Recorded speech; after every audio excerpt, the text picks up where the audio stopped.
If you would like to follow along this morning, you can open up your Bibles to Exodus chapter 20. That's where we're going to start out. We're going to be flipping around a little bit today. I'm going to go to three different places, but I think no problem. I also think, Don, is it going to be up behind me too, the verses I'm going to? Okay. No, it's no problem. Behind you, but we're going to start in Exodus chapter 20.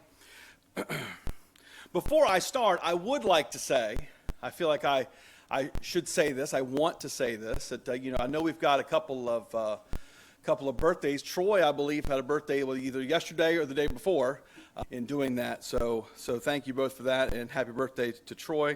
And of course, tomorrow's a big one, in our house. Harper turns 8 years old tomorrow, so we wish him happy birthday. He's watching, and now that I've said his name, hopefully he'll pay attention the whole time.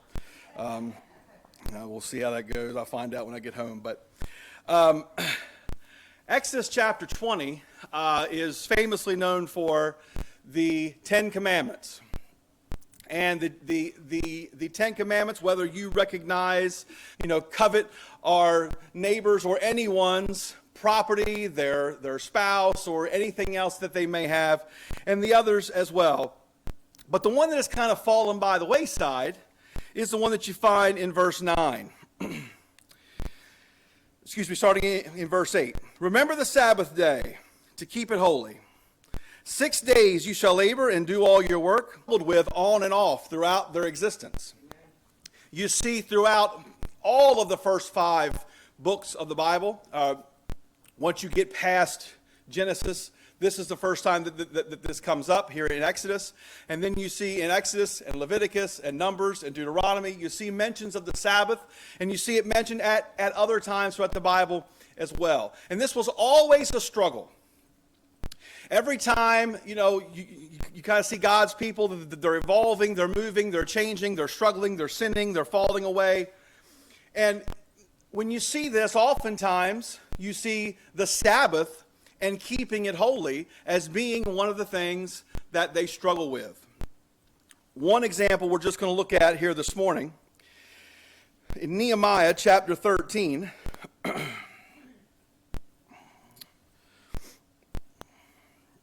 there are other examples of the Sabbath day. So I admonished them on the day they sold food. Also, men of Tyre were living there who imported fish and all kinds, feigning the Sabbath. So you see, this is just one example of multiple examples of where God's people are not keeping the Sabbath. And God's prophets and teachers rebuke them for that. And we're gonna stay right here in Mark 2 and 3 for the rest of our time. Mark chapter 2, you're going to see that Jesus takes questions about the Sabbath day, about keeping the Sabbath. Now, what has happened here is that the Sabbath has gone on and on. This is, God's people, the Israelites, have been practicing the Sabbath for a number of years on and off, as we've seen, with some struggles. And it became something that was more about the rule than about celebrating the Sabbath. The idea of the Sabbath, as we see in the Ten Commandments, is to remember that God created the world in 6 days. On the seventh day he rested, and therefore having the seventh day set aside for acknowledgement of God, for rest for his people, is something that should be holy, is something that should be sacred. So what has happened is the teachers of the law have kind of turned this into, you can't. The high priest and ate the consecrated bread, which is not lawful for anyone to eat except the priests, and he also gave to those who were with him. Jesus said to them, the Sabbath was made for man, and not man for the Sabbath.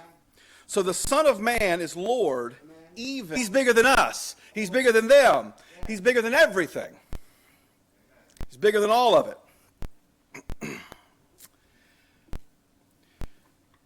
Continuing on in chapter 3, he entered again into the synagogue. This is the same day.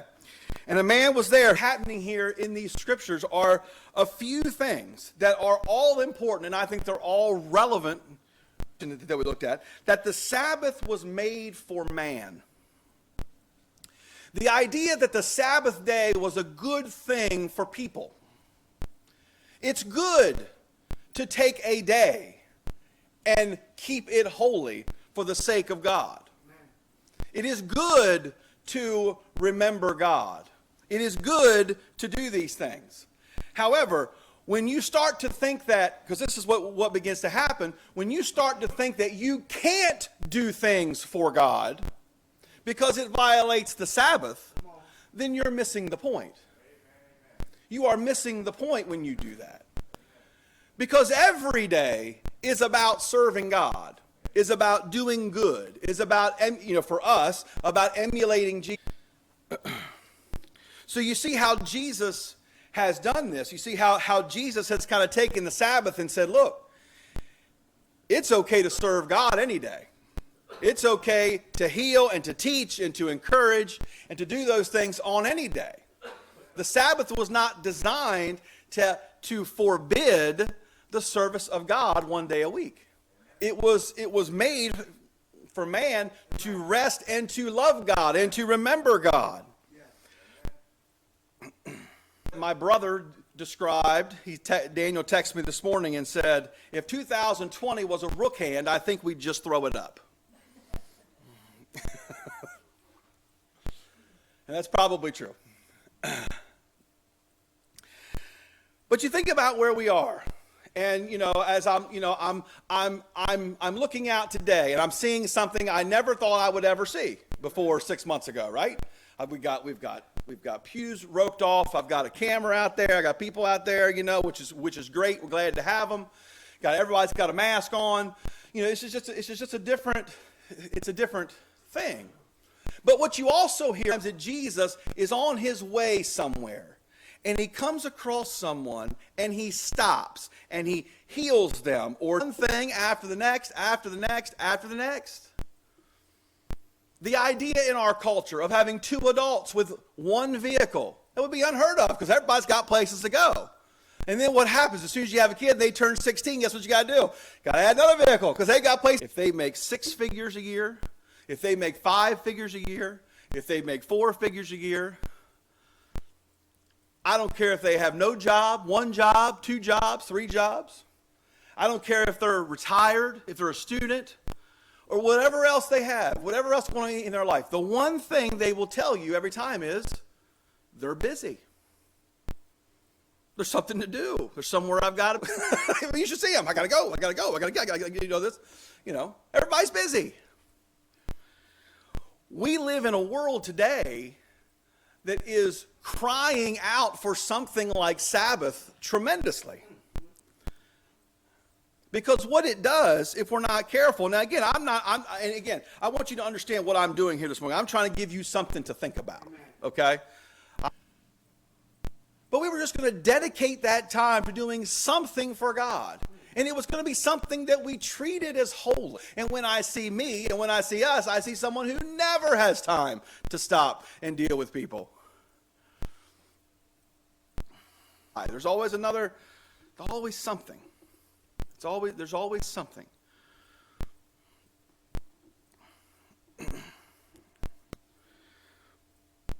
And I think about the detriment that has on the church. Because understand, when Jesus talks about doing things on the Sabbath, the things he's doing are for God. That's what he's talking about. And I think the question for us becomes, what are we doing instead of, making the phone calls,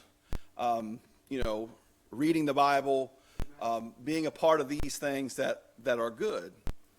The question becomes, a siesta. You ever heard of this? This is the coolest thing ever.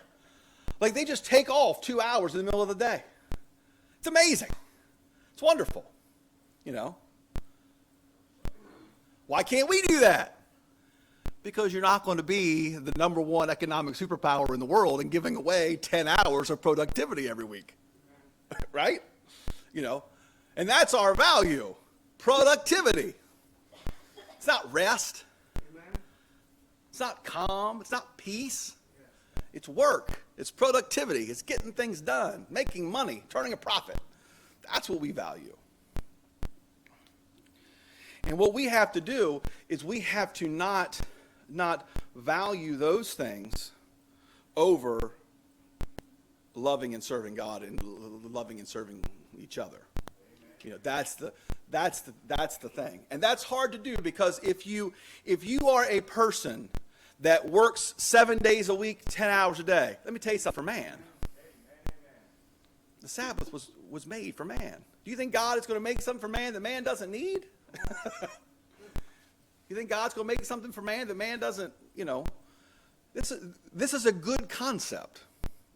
And again, don't misunderstand me. I'm not saying it's commanded of you. I'm not saying that. Amen. I don't want anybody to leave with that. Well, you know, Dave. Yeah, I got it. Yes, I know. But God thought enough of this idea to introduce it at some point. And it's not a worse idea now than it was then. And again, especially not in the world that we live in today. My challenge here for you, something to think about, is to, you know, can we try to not be so busy? I don't pray enough. You know, Bible reading, I don't really do that enough. You know, okay, well, what are we going to do about that? Because my experience is we say, yeah, I don't do that enough, and then don't do anything about it to change it. And just hope that one day maybe we'll ever walk on the face of the earth than Jesus. What he did on purpose. He wasn't accidentally faithful. He didn't accidentally spend time with God. He didn't accidentally, you know, teach people. It was Jesus, right? I mean, how many times does Jesus retreat away to spend time with God? He does that constantly. And again, I'm not talking about the seventh day of the week. I'm talking what Jesus' lifestyle was. He renewed himself by withdrawing from the hustle and the bustle and spending time with God. And I know if it's good enough for him, it's good enough for us.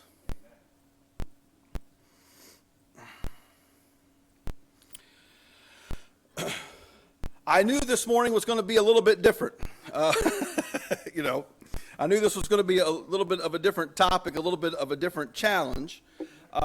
Because oftentimes we talk about things that are, you know, written out and commanded, and, you know, you have to do this, and that's not start small. You know, wake up 15 minutes earlier in the morning. 15 minutes. You know, go to bed 15 minutes later. Or take 15 minutes out of, you know, your lunchtime or whatever. But try to create a habit of withdrawing and spending time with God. Try to take some time to rest and just be with God and treat him as holy. Because there's a lot of things that people talk about regretting. And a lot of times it's the hustle they talk about regretting. It's not, boy, I wish I didn't spend as much time with my kids. It's, boy, I wish I didn't spend as much time at work away from my kids, right? You know, it's not, I've never heard that.